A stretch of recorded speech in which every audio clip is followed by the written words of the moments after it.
Hello everybody. तो class 11 का economics यहाँ पर मैं पढ़ाने वाला हूँ।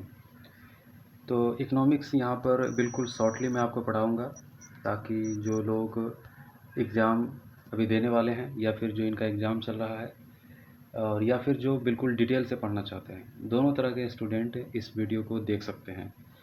जो एग्ज़ाम ओरिएंटेड पढ़ाई करना चाहते हैं या फिर जो बिल्कुल अच्छे तरीके से नॉलेज के लिए पढ़ाई करना चाहते हैं, तो दोनों विद्यार्थियों के लिए ये वीडियो हेल्पफुल होगा। उनके लिए बहुत सारा डिटेल्स इसमें जो सिलेबस का है वो सब कुछ इसमें मिल जाएगा। तो क्लास 11 का है। चूँकि ये बुक जो है सीबीएसई और एनसीईआरटी, चूँकि एनसीईआरटी से ही सारा माल जो है सारे जगह पर जो है कॉपी किया जाता है। एनसीईआरटी ही सबसे ज़्यादा ऑथेंटिक माना जाता है। तो सीबीएसई भी जो अपना जो सिलेबस तैयार करती है वो एनसीईआरटी के अकॉर्डिंग ही तैयार करती है। तो यहाँ पर पहला चैप्टर है अर्थशास्त्र का। पहला चैप्टर आप देखिएगा, भारत का आर्थिक विकास। ठीक है, जब भारत आज़ाद हुआ तो भारत कैसे आर्थिक विकास, डेवलपमेंट भारत का कैसे स्टार्ट हुआ, कैसे कैसे भारत जो है आगे बढ़ा।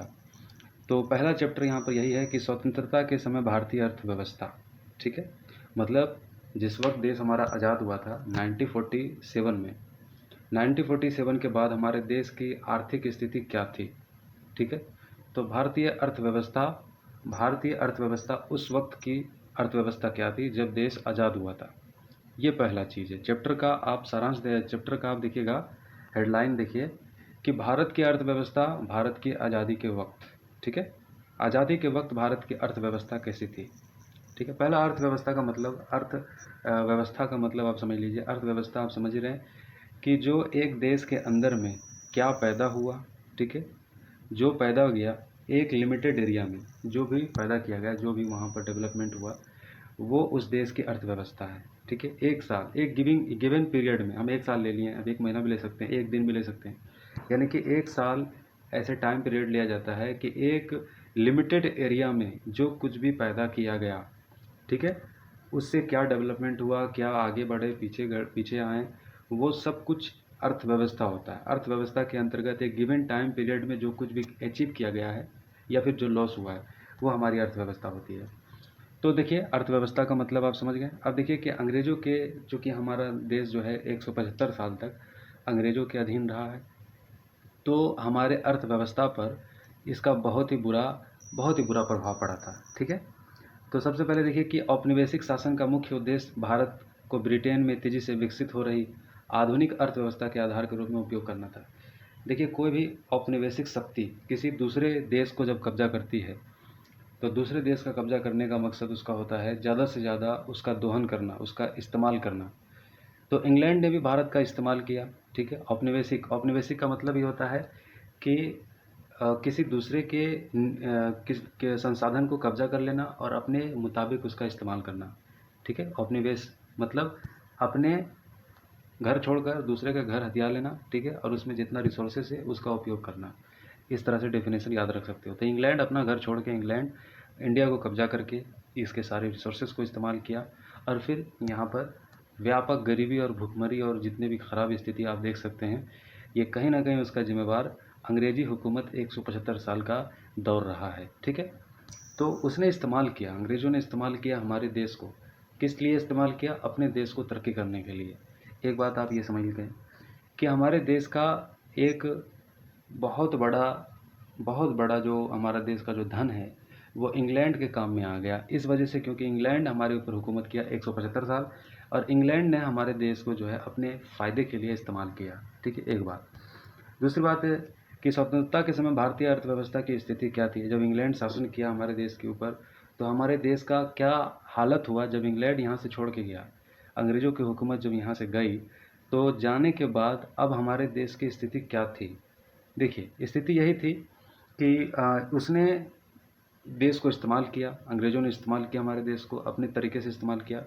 तो हमारे चूँकि कोई हमारा जो है लोग की आर्थिक स्थिति अच्छी नहीं थी। ठीक है, प्रति व्यक्ति आय बिल्कुल शून्य था। प्रति व्यक्ति आय मतलब एक व्यक्ति एक साल में कितना कमाता है। ठीक है, कितना कमाता है, कितना खर्चा करता है, तो जितना कमाएगा उसी हिसाब से उसका लाइफ स्टैंडर्ड होगा और उसी हिसाब से वो खर्च करेगा। तो औपनिवेशिक सरकार ने कभी भी भारत के राष्ट्रीय तथा प्रति व्यक्ति आय का अनुमान के लिए कभी प्रयास नहीं किया। मतलब एक व्यक्ति कितना कमाता है ये सब जानना उन्होंने कभी भी ज़रूरी नहीं समझा। देखिएगा, पहला पॉइंट यहाँ पर देखो, इसको हम टिक कर देते हैं। पहला, कि औपनिवेशिक सरकार ने कभी भी भारत के राष्ट्रीय तथा प्रति व्यक्ति आय का अनुमान के लिए कोई प्रयास नहीं किया। मतलब एक व्यक्ति कितना कमाता है, ठीक है, साल में कितना कमाता है, महीने का कितना होता है, तो एक व्यक्ति का आय कितना है, ये कभी भी अंग्रेज़ों ने जानने की कोशिश नहीं की और कभी इसमें सुधार नहीं किया। क्योंकि अगर पता होता तो स्थिति इतनी गंदी हो जाती कि उन्हें कोई ना कोई स्टेप लेना पड़ता। लेकिन कभी इसमें वो दिलचस्पी दिखाया ही नहीं कि यहाँ के प्रति व्यक्ति आय, यहाँ के जीवन यापन, यहाँ के लोगों के हालात में कुछ सुधार किया जाए। उसने कभी भी इसकी परवाह नहीं की, ठीक है।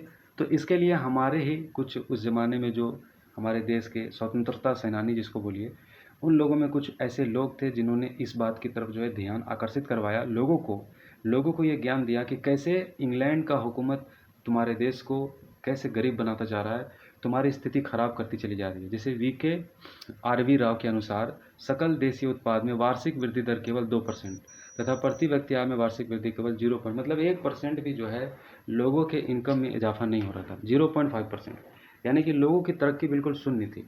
बिल्कुल भी लोग तरक्की नहीं कर रहे थे। अंग्रेज़ों के शासनकाल में स्थिति इतनी ख़राब थी कि लोग तरक्की नहीं कर रहे थे। देश की तरक्की 2% के हिसाब से हो रही थी, जिसका इस्तेमाल भी अंग्रेज अपने तरीके से कर रहा था। और लोगों की तरक्की अगर बात करें तो लोगों की तरक्की कैसी थी? लोगों की तरक्की केवल 0.5%, यानी कि 1% भी। सपोज डैट एक आदमी कमाता था, एक आदमी का कमाई था सपोज डैट 50 रुपया पहले, तो 50 रुपया में मतलब 1 रुपया भी बढ़ोतरी नहीं हुआ, ठीक है। कोई कमाता था 5 रुपया, तो 5 रुपया में 1 रुपया भी बढ़ोतरी नहीं हुआ। अंग्रेज़ों के ज़माने में किसी भी व्यक्ति का उत्थान नहीं हुआ, किसी भी व्यक्ति का भला नहीं हुआ, ठीक है।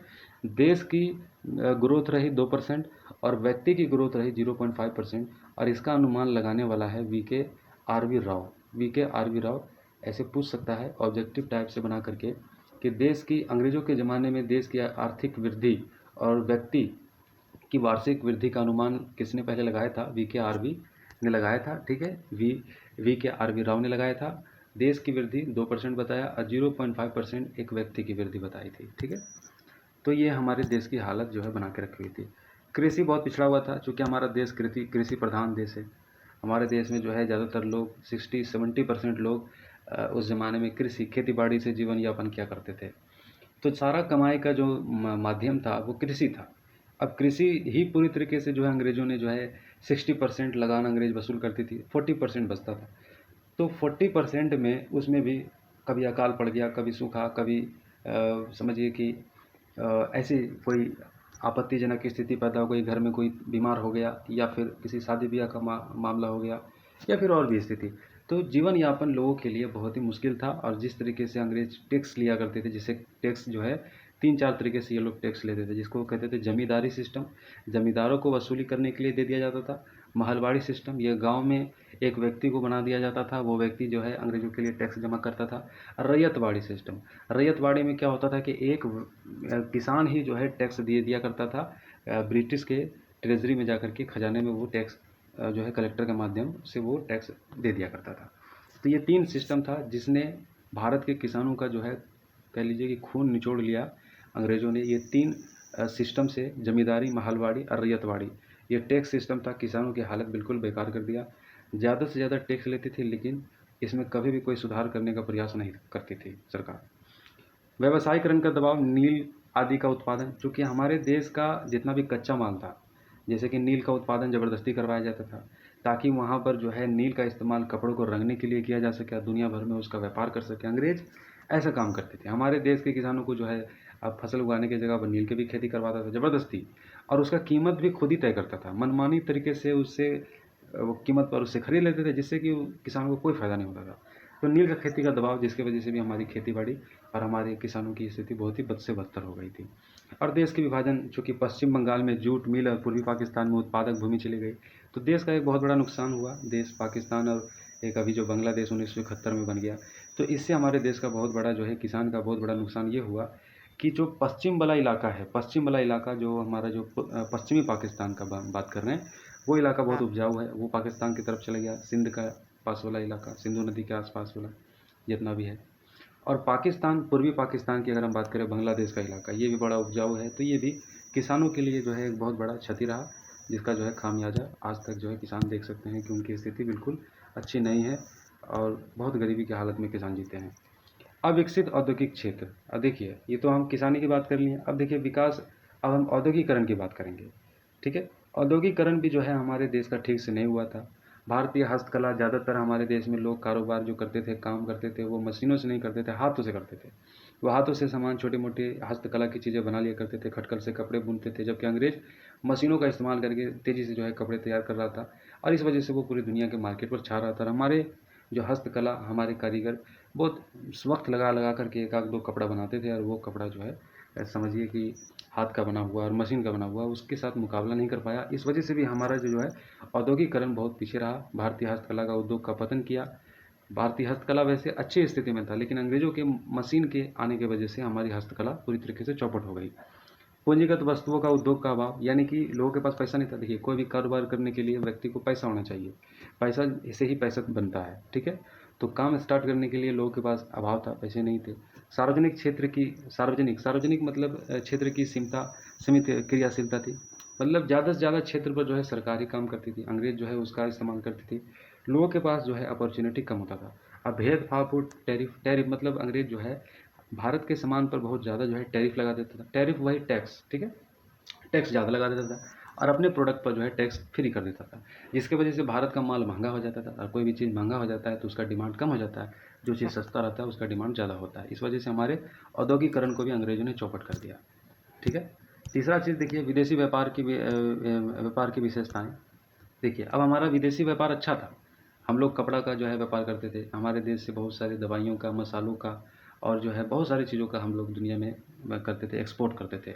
लेकिन अंग्रेज़ों ने हमारे को कच्चे माल का जो है एक्सपोर्टर बना दिया, और फिर फिनिश प्रोडक्ट का जो है हमारे देश में जो है इम्पोर्टर बना दिया। फिनिश प्रोडक्ट का इम्पोर्टर वो भी इंग्लैंड से आएगा, और जो हम लोग एक्सपोर्ट करते थे उसको भी इन लोगों ने क्या कर दिया, कच्चा माल को जो है तैयार करने के बाद दूसरे देश इंग्लैंड अपने इस तरीके से इस्तेमाल किया। तो कच्चे माल का शुद्ध निर्यातक तथा माल का आयातक बना दिया। समझिए बात, हमारा देश जो फिनिश प्रोडक्ट बेचता था, अंग्रेज़ों ने उल्टा कर दिया। अब हम कच्चा माल बेचने लगे और फिनिश प्रोडक्ट खरीदने लगे, तो कितना बड़ा देश का घाटा हो रहा था। अंग्रेज अपने तरीके से इस्तेमाल कर रहा था। विदेशी व्यापार पर ब्रिटेन का अधिकार था, चूँकि हमारे देश का जितना भी व्यापार था, एक्सपोर्ट था, सब पर ब्रिटिशर का कंट्रोल था। भारत की संपत्ति का भाई प्रवाह मनमाना तरीके से जो है हमारे देश का जो संपत्ति का इस्तेमाल कर रहा था।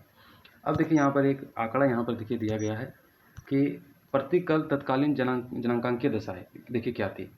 उच्च मृत्यु दर थी, ठीक है, 45 प्रति हज़ार, यानी कि 1000 लोगों पर मृत्यु दर क्या था, 45 लोग थे। ठीक है, मृत्यु दर मतलब 1000 में 45 आदमी मर जाया करता था। ठीक है, ऊंची मृत्यु दर थी, और ये जन्म के वक्त की बात है। ठीक है, जन्म के वक्त जो है 45 बच्चों का जो है डेथ हो जाता था जन्म के वक्त। उच्च शिशु जन्म दर, ठीक है, 218 प्रति हज़ार। अब देखिए, नहीं, 45 व्यक्ति मतलब व्यक्ति की आयु बहुत कम थी। 45 व्यक्ति जो है मृत्यु दर बहुत ऊंचा था। 1000 में 45 आदमी जो है खराब स्थिति में रहने की वजह से इलाज के अभाव में मर जाते थे। और शिशु की मृत्यु जन्म के वक्त 218 हो जाती थी। 218 कितना बड़ा संख्या है। 218 बच्चे जो है मर जाते थे, उनका जो है रख रखाव ख्याल ना होने की वजह से। सामूहिक निरक्षरता, यानी कि जो है मतलब समझिएगा बात, 84 निरक्षरता, मतलब 1000 में 84 लोग अनपढ़ होते थे। मतलब अनपढ़, देखिए यहाँ पर ये भी मिसाल जो दिया गया है, ये भी आंकड़ा अनुमान के मुताबिक है। स्थिति इससे भी बहुत ज़्यादा ख़राब है। आज़ादी के टाइम हमारे देश में पढ़े लिखों की संख्या केवल जो है तकरीबन बिल्कुल जो है 21% थी। ठीक है, बिल्कुल कम थी उस ज़माने में। और स्थिति देखिए, जीवन प्रत्याशा समझ लीजिए कि 32 वर्ष तक जो है, जीवन प्रत्याशा क्या होता है कि किसी भी देश में एक व्यक्ति कितना साल तक जिंदा रहता है, किसी भी देश में क्या फैसिलिटी है, संसाधन व्यवस्था क्या है, उस हिसाब से उस व्यक्ति का जीवन प्रत्याशा होता है। तो अंग्रेज के ज़माने में जीवन प्रत्याशा जो यहाँ के लोगों की थी वो 32 साल तक, यानी 32 साल के बाद जो है व्यक्ति समझ लीजिए कि उसकी मृत्यु का चांसेस ज़्यादा रहता था। जीवन यापन, निम्न स्तर आय का 80 से 90% आधारभूत आवश्यकता पर व्यय, मतलब जीवन यापन करने के लिए लोग जो है संघर्ष करते थे। जो भी कमाते थे 80 से 90% खाने पीने में खर्चा हो जाता था, यानी कि इतनी कमाई कम थी कि कुछ बचता ही नहीं था। 80 से 90% लोग जो है खाने पीने की चीज़ें, वस्तुओं में ही खर्च कर देते थे, और जो है उससे अपना खाने के मतलब जीने का संघर्ष था। लोग के पास इतना भी व्यवस्था नहीं था कि लोग अपना पेट भर सके। जो कमाते थे 80 से 90% खाने में ही चला जाता था। स्वास्थ्य की सेवाएं बिल्कुल घटिया थी, कोई व्यवस्था ही नहीं था। ठीक है, तो अविकसित आधारभूत ढांचा, यानी कि ना अच्छी सड़कें, न बिजली, न स्वास्थ्य, न शिक्षा, न संचार, तो ये सब अंग्रेज अपने हिसाब से किया था, अपने फ़ायदे के लिए किया था, लोगों के भला के लिए तो नहीं किया था। तो ये सब अभाव था। अंग्रेजी प्रशासक आधारभूत ढांचे के विकास के लिए प्रयास किए, तो सड़क, रेलवे, बंदरगाह जैसे कि पोर्ट जो बनाया, बंदरगाह जहाँ से जो है जो जहाज़रानी अपना माल एक जगह, एक देश से दूसरे देश में तक जाता है, ठीक है, जो बड़ी बड़ी जहाज़ें होती है जहाँ से माल एक्सपोर्ट किया जाता है। तो जल यातायात, ये डाक तार विभाग, ये सब अंग्रेज अपने हिसाब से किया, अपने इस्तेमाल के लिए किया, अपने फ़ायदे के लिए किया, देश के जनता के लिए नहीं कुछ किया। लेकिन इनका उद्देश्य वही था, अपनी सुविधा के लिए था, साम्राज्यवादी प्रशासन के हित में उन्होंने अपना काम किया। अब देखिए प्राथमिक, चूँकि देखिए काम को हम 3 तरीके से बाँट सकते हैं। एक होता है प्राइमरी, एक होता है सेकेंडरी, एक होता है टेरिटरी। ये 3 मीडियम से जो है व्यक्ति अपना जो है कोई भी व्यवसाय चुनता है। प्राथमिक मतलब कृषि हो गया, उसमें मैन्युफैक्चरिंग भी, उसमें जो है माइनिंग भी आ जाएगा। सेकेंडरी हो गया मैन्युफैक्चरिंग करना, और टर्टरी हो गया सेवा, यानी कि सेवा दे करके सेवा देना, ठीक है। तो प्राथमिक सेक्टर की अगर हम बात करें, कार्यबल 72% लोग किसानी कर रहे थे, 10% लोग मैन्युफैक्चरिंग में थे, 18% लोग जो है सेवा बल में थे, यानी कि सर्विस सेक्टर में थे। उस ज़माने में देखिएगा 72% लोग खेती कर रहे थे, 10% लोग जो है मैन्युफैक्चरिंग में थे, बनाने की चीज़ों में थे, निर्माण करने के क्षेत्र में थे, 18% लोग जो है सेवा क्षेत्र में थे। सेवा क्षेत्र में मतलब सर्विस सेक्टर में थे, सर्विस का काम 18% लोग कर रहे थे।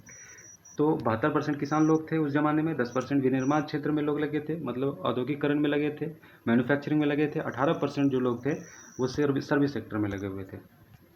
तो भारतीय अर्थव्यवस्था पर कुछ सकारात्मक प्रभाव भी हुए। देखिए, अंग्रेज़ जब यहाँ पर हुकूमत किया तो सब कुछ वो अपने मुताबिक किया, लेकिन जो कुछ भी वो यहाँ पर किया उससे कुछ ना कुछ भारतीयों को भी फ़ायदा हुआ, लेकिन वो भारतीयों को फ़ायदा करे ऐसा सोच करके वो नहीं किया था। लेकिन वो जो कुछ भी किया थोड़ा बहुत भारतीयों को भी फ़ायदा हो गया। जैसे रेलवे का विकास किया तो उससे रेलवे चूँकि एक बार में बहुत सारे लाखों की तादाद में लोगों को एक जगह से दूसरी जगह पहुँचा देता है, ठीक है।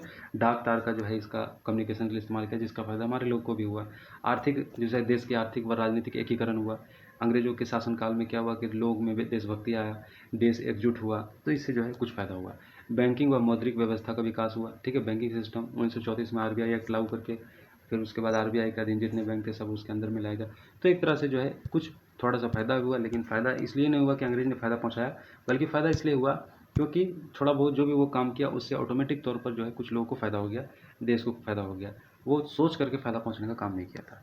अंग्रेजी साम्राज्यवाद का भारतीय अर्थव्यवस्था नकारात्मक प्रभाव क्या हुआ, हमारे जो घरेलू जितने भी अर्थ था उसको बर्बाद कर दिया। कच्चे माल का निर्यातक बना दिया, चूँकि हम फिनिश प्रोडक्ट बेचते थे, लेकिन कच्चे माल का निर्यातक बना दिया। निर्यातक मतलब किसी चीज़ को देश से दूसरे देश से खरीदना और बेचना, ठीक है।